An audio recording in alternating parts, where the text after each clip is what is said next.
Hello, my name is Dr. Andrew Kaufman. Welcome to the Convergence. This is the second Freedom Under Natural Law Conference. This is a weekend to think deeply about how we are going to come together in the world.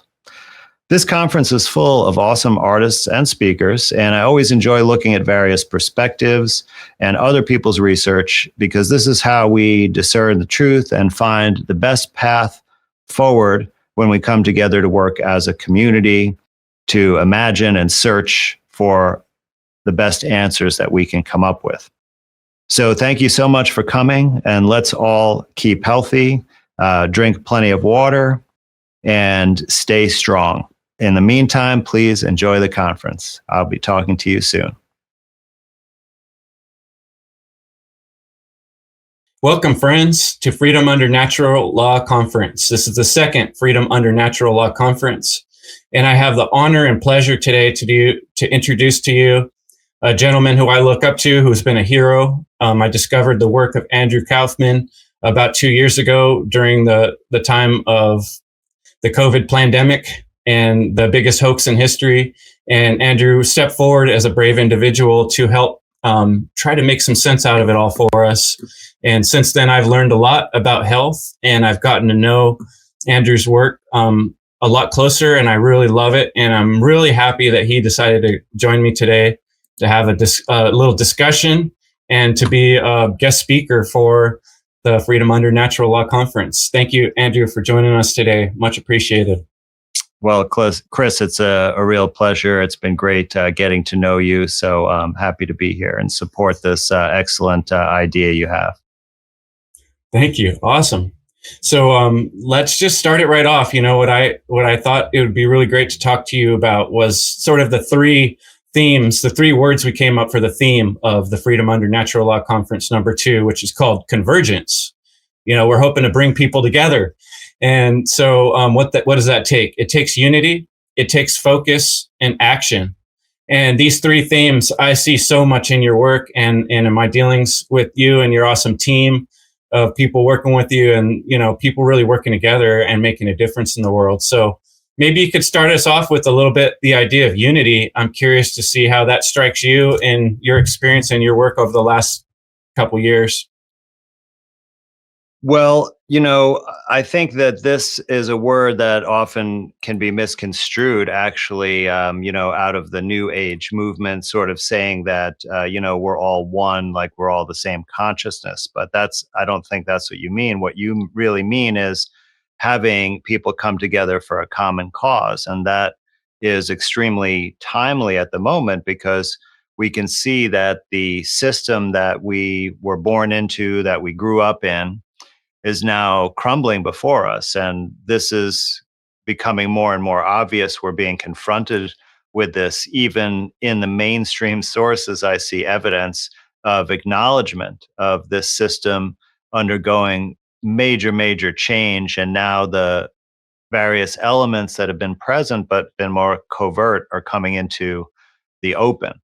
And what I mean is things like surveillance and control. And these systems that have been put in place over time, including things like the various financial systems, the Federal Reserve, the banking system, the securities exchange, commodities exchange, all of those kinds of systems, as well as the healthcare system, the public schooling or compulsory schooling systems, right? All of these institutions have essentially been set up to manage, control, and, if you will, enslave the population. And now we're getting direct evidence of that as we're being entered into a digital database. They're trying to move to digitize your ID, your access to financial assets, to travel, and all of these other freedoms that are now being, called privileges, and there's this monitoring. So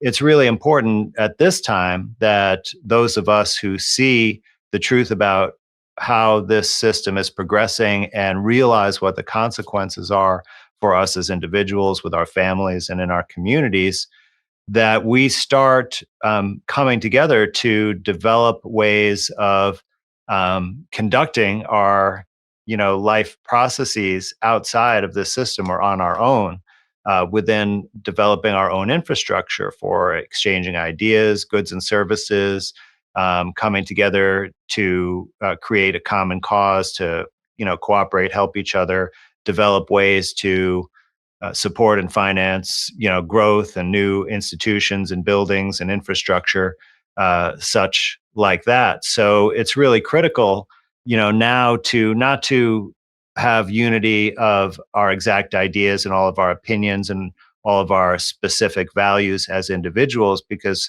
it's important that we preserve our individuality, because really what we're facing is this polarization or a spiritual war between two different ideas about how to live as men and women in our societies. And one of them, which is associated with this slavery and control and surveillance system that I described, is called collectivism, which states that the good of the collective, which is not specifically defined, but it's more like the masses under some direction, is more important than the welfare and the rights of any individual member of the collective. So, so-called group think, versus the other side, which goes with freedom and responsibility. And what we're talking about today is individualism, where we recognize that we're each unique individuals, one of a kind, in existence, that are allowed to express ourselves in unique ways and have unique opinions, but we can still cooperate and come together under the rubric of natural law for the common good and for our own individual good, right? Because even when we do acts of charity and benevolence, really they're underlying that it benefits us. There is a selfish aspect to that motivation. So individuality is not contradistinct from benefiting the community as a whole, but it's much more realistic because our motivations come from the self. And this is more consistent with our true nature, but it lends itself to a very harmonious and cooperative and collaborative type of existence. And so, of course, around the issues of healthcare and shifting the paradigm from the allopathic warfare, materialist, reductionist type of model to a return to nature and recognizing the self-healing properties of the body and looking into the true causes of disease and empowering people to manage their own health, represents us coming together. So I try to identify, um, inspire, and educate people about the problems with the old way and how the new way is better, so that they can come together to learn this. And then the reliance on the old system goes away and its relevance goes away. And therefore, its ability to control us or manipulate us also goes away. And this is really why I feel that the unification of all of the freedom loving, individualist community of men and women is really a key aspect that we bring to the table at this point in time. Absolutely. And that was fantastic, the way that you talked about the importance of the individual, because all of us, hopefully watching this conference are people who care a lot about freedom and individual expression and individual choice, which is really, the key issue. And so I really love how you made that differentiation there. There is a balance, we don't want to be collectivists at all, and so, but we do want to unite too, because we need one another. So, the next section of focus, this is an area that I really look to you. I really appreciate the way you look at things. One thing that pops right into my head was when, everybody was talking about monkeypox and you came out and made this video that, you're like, let's look at this paper that we're discussing, let's take it apart. Let's look at the pieces of it. You have an excellent ability to look at details and focus. And what I feel like in the movie Terrain too, that you worked on with other people, where you really, the point you're making is, look, I don't have 100% of all the answers, but I do know some things that are not true because I've looked at them very carefully, right? And that takes a certain amount of focus to be able to focus in on what's worthwhile to be discussing in this world where there's so many distractions and there's so much being put out by the media to constantly keep us on this train of distraction. And yet you have this steady focus where you're looking at the facts and what we do know and what we don't know. And so I would really like to hear you talk a little bit about focus and the importance of that in this journey that we're taking as a community. Yeah, absolutely. And I, think this is a really important aspect of how, you approach, because obviously as individuals in our life, every day we're faced with making decisions. Now, most of those decisions are pretty easy, and fairly mindless, but there are also lots of important decisions, and some decisions that we may take for granted as being trivial, like what are we going to put on the dinner plate, for our family this evening, actually have really important consequences, for our health and well-being. But of course, in the present era, we're faced with even bigger and more important decisions. And if we look at information and study it so that we can come up with our own opinion about the best decision to make with respect to these issues that come before us, we can make informed decisions. And that will avoid all of the traps that we have gotten ourselves into over the years, where we dig ourselves a hole, and end up, in trouble. Like, for example, when we buy into what we're told about that we need to have, bigger and bigger homes and take on bigger and bigger mortgages. And then we realize that that debt that we take on controls us, because we have to keep making enough money to make those payments. And then we have no ability to take time away to develop ourselves or pursue more important things like time with your family, or coming up with a new idea, maybe developing your own enterprise.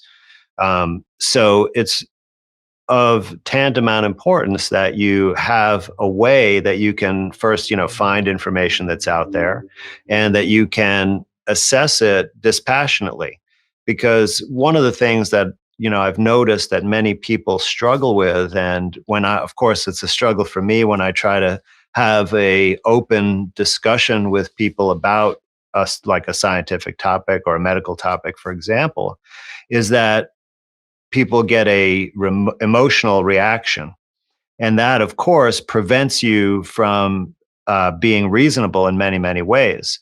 And so it's important. Now, I don't want to say that emotional aspects aren't an important part of decision making, or something to consider, but I think it's critical to separate those different aspects from the rational to the emotional. Like, for example, for me, rationally and factually, I was able to look at certain aspects of medicine, like virology, and come to the dispassionate scientific opinion that there was no evidence to support that this is a cause of disease.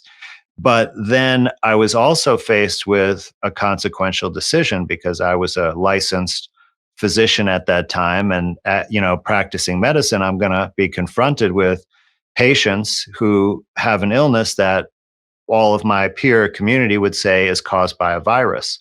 So how do I reconcile that situation from an emotional perspective? Because I'm going to feel a degree of dissonance that if, let's say, I'm expected to order a flu test for someone, and or order a medicine for the flu or something like that, which is now something that I know is not the correct explanation of the illness, and in fact could be harmful, but I'm in a situation where I'm expected to do that, and that creates a conflict for me. And then I would have an emotional response to that of some manner, and it would influence my decision. But I have to, of course, confront those issues as well.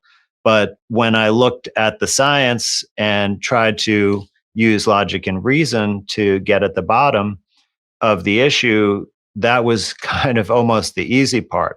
But it's a necessary part that we all need to do. And it's really not that difficult a skill to develop, because it really starts with one thing, which is skepticism. And if you've heard me talk about this before, I always mention the article from Professor Ioannidis at Stanford, who reported that more than 50% of all published scientific research papers, the findings are actually false. The conclusions are false. So that means that either they didn't do an experiment that could make that determination, or they misinterpreted the results, or they lied or faked data, right? And all of these things have happened in individual situations, and they've been uncovered. But if more than half of all the papers that you read are going to have false findings, then you have to have a high degree of skepticism when you look at a scientific paper.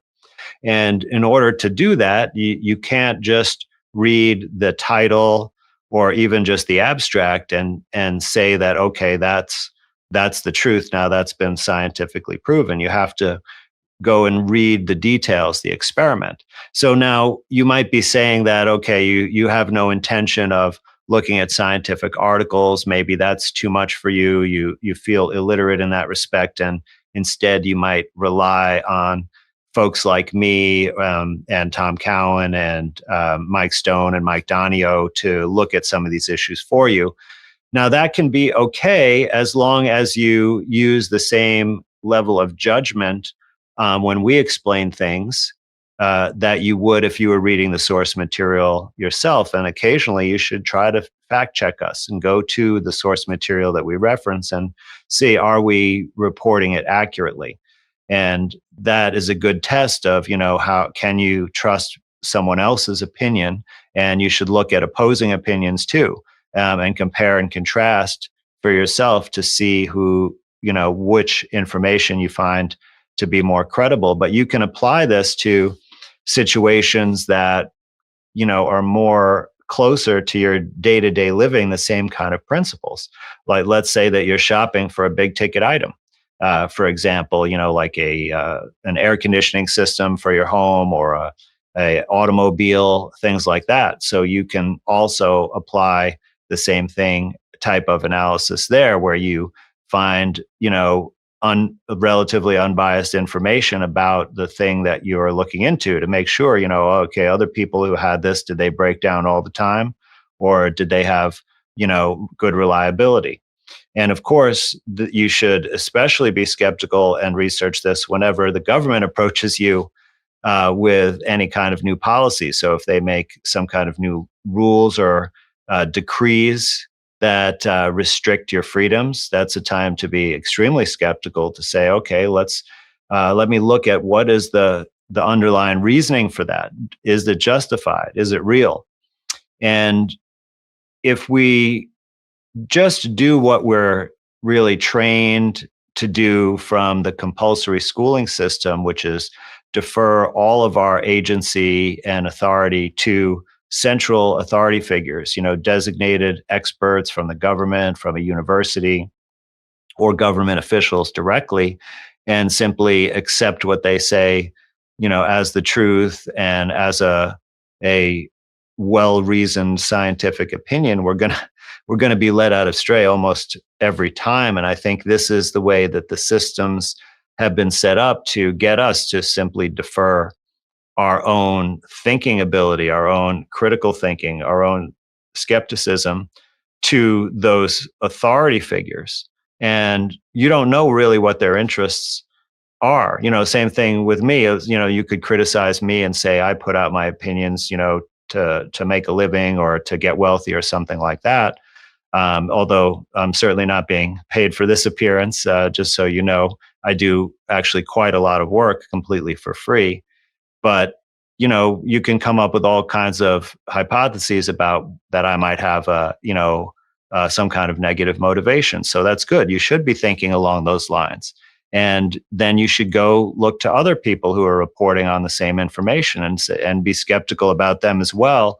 And then, use your own thinking process, find additional information, compare and contrast different people to find out, who really is interested in the truth, who is, in fact, reliable. And the more that you practice this kind of skill, which you could call judgment, really, is what we're talking about. And judgment has become a charged word and somewhat unacceptable, really, but it's critical. Like, if you don't use judgment when you, for example, select a piece of food from the grocery store, you could end up with rotten food on your plate. So now, I'm not saying to be judgmental of other people's behaviors or personalities, but we have to use judgment when it's important information, important opinions, and important decisions to make. Absolutely. And another word I like to use is discernment. We need to, really use our own inner compass and our own conscious self, as well as like you're saying, the logical. I really appreciate that. That I get from you, and I think it's great. And part of why I set up this interview and the way we've thought about the funnel conference is in a trivium style, a 3-step process. Looking at this information and then talking about it, going back and forth about it, like you're saying, going through this process of discovery and learning and questioning, and not being quick to just take someone's answer as the solution. So I really It's appreciate that about the way you go about things. And Chris, and you hinted at this earlier, but this is an important caveat: is that we don't now, and we won't in the future, have the knowledge to explain all things. So it's important to also accept that we don't have enough information to know certain things, right? And this is why you mentioned, from the skeptical point of view, let's look at what's already been proposed as a hypothesis or a theory and say, does the evidence actually support it? And if it doesn't, let's just put it aside. But that doesn't mean we know what the real explanation is. So we have to, look at what evidence is out there, and then come up with new hypotheses, and then test those. But in the meantime, sometimes we can in natural healing, it's actually, we don't require the knowledge of the cause of every illness, because we already have the knowledge of how almost everybody can recover from almost any illness. So intellectually, it's very satisfying to know the true cause of this or that, and it would help improve the way to support healing better, but it's not absolutely essential. And we can learn how to tolerate that there are certain things that we don't know. Certain things may even be unknowable, but if something is really important to know about, we can, through our own effort, find or get closer to finding the true answers. Right. And oftentimes the difference in power in the world has to do with information and people that are willing to take the time and energy to gather information, and then they know how to act better because they have all this information they've gathered. And that's kind of what I see you doing, is offering all this free information out to people, saying, hey, here's a point of view, here's a way of looking at things in a really open and as open as possible. And I think that's wonderful. And that leads into the last section of what I wanted to discuss is, I think what we're really talking to here is people that are part with us on this focus of freedom, and recognizing that's like the number one thing. That's the biggest issue we're really dealing with on this level of life right now, working towards human freedom. And so I really get that from your message, and I really appreciate it. But what I really like is the actions you've taken, and the websites you've built, the interviews you've done, the movie you've made. There's just so many things you've done. So maybe in this last section, you can talk about some of the things you've put out in the world and some of your work that's helping people in their health. Because people like myself that are working on trying to be freedom activists or truth speakers, they got to keep themselves healthy enough to be able to do this work, and healthy enough to pay their bills and get up every day and do all the stuff they got to do, and then have extra energy at the end of the day to try to talk about freedom and help their fellow human being. So really, we're speaking here to people that kind of get the problem. What is the action they take from here on out? How do they keep themselves healthy? And, what are the actions you've taken? Well, of course, there are the kind of big three first principles. And, you can look at the Maslow hierarchy, if you like, as an analogy. But, health, wealth, and family, really, so that you have a community of loved ones around you, that you have the resources to provide for them, and then you have the health to continue to keep that going and enjoy it. And those are certainly paramount. And I like how you shift into action here, because talk is cheap. And really, in order to bring about any change whatsoever, there needs to be action. Now, of course, every action starts as an idea or a thought, and you may communicate that before you bring it about through the actual act itself. But this is the key thing. And everyone is capable of doing this. Like everyone has their own unique skill, talent, contribution, whatever it is to bring to the world. And even if it's something that might appear mundane, many mundane roles are actually necessary for the common good and are still as valuable as other roles that you might consider more desirable on some level. So it's important for you to go through a process of self-discovery and experience. And I don't mean to delay your action by sitting around until you know the exact right way for you to take action, but as you go, be willing to be flexible and learn about yourself and see where you can, enjoy your contributing the most and bring the most valuable contribution. So for me, I realized, kind of years ago that my natural um, instinct and talent is really to be an educator. I don't want to say a teacher because I want to separate it from school. My thing is to convey new information to people who haven't heard that before and help them, perhaps learn a new skill. And I did this when I was in the mainstream medical system, of course. And actually, what I taught was not was material that I still feel good about. Like I taught how to interview psychiatric patients, for example, how to relate to them, how to validate them. I taught things about psychotherapy, and then I taught about law. So, I wasn't teaching about using pharmaceuticals or, things that I always really felt uncomfortable with, but now I know are truly harmful and evil. So, as a natural pedagogue, I have really taken the action to use that skill. So I haven't done, original research in the last couple of years, but I have looked at a lot of original research and have, of course, criticized and debunked quite a bit of it, which was key to the goals that I've been talking about so far today. And I have then, taught other people about that, and even taught other people how you can also look at the source material yourself and debunk it yourself.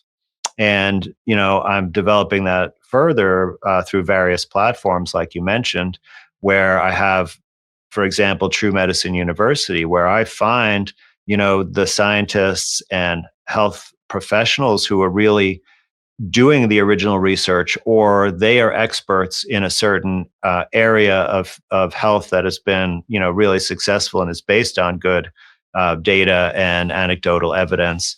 And then I bring them on to educate the community, and we record these things. We're developing a whole database of educational materials, both in lecture and in written form, that can educate a future generation.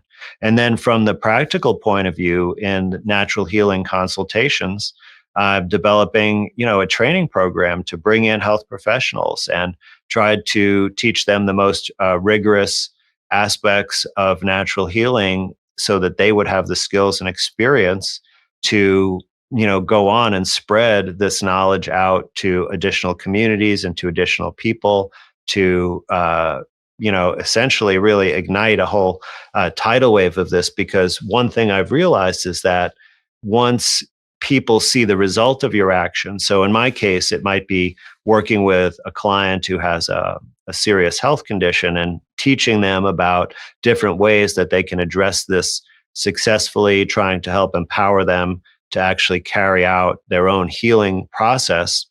And then once they embark on that, for those people who are motivated enough and inspired enough, and they have amazing results, which we have many stories of, then other people see them, right? And they notice, oh, Gladys, my, bridge partner, she's suddenly like she's not huffing and puffing anymore. She's got tons of energy. She looks younger. What did she do? Right. And that kind of generates this excitement for people. And then they hear, oh my gosh, what did she do? She fasted, she drank water, right? And they're like, what pills did you take? What surgery did you have? And once there's an excitement that they see that there's this other way, and they're inspired by this person's, actions of improving their health, that's how this kind of information can spread. So it starts with you having the inspiration, then taking the action, then that has consequences and results of in a positive ways for other people. Then they communicate that, and it spreads all of this, benevolence around, and that's what's going to excite people and bring them back to unite further into this cause to support freedom and these much better ways of living that are more natural to our nature as men and women. Thanks so much for doing this interview with me and sharing your wisdom and speaking from your heart and doing this for free because you care. I really appreciate that, and I'm sure our listeners do. Thanks much. Listen, I have to say that, I really have so much gratitude, and I feel honored on a day-to-day basis that people would take the time to listen to the things that I have to say. And, I hope that they realize the benefit of looking at the world through these types of lenses, which are much more truthful and natural. And, it just brings much, much joy when I see people coming together and excited about, discovering things for themselves.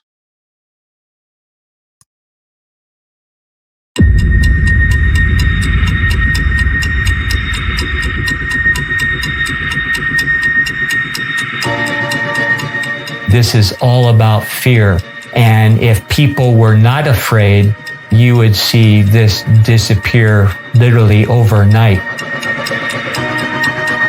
There is no existence of a virus, and unfortunately you need a child to be able to point to the emperor and say he's got no clothes on. Once we can understand that it's a model that is bankrupt, that's built on fraud and misinterpretation, then we can liberate ourselves from it and move towards something much more truthful.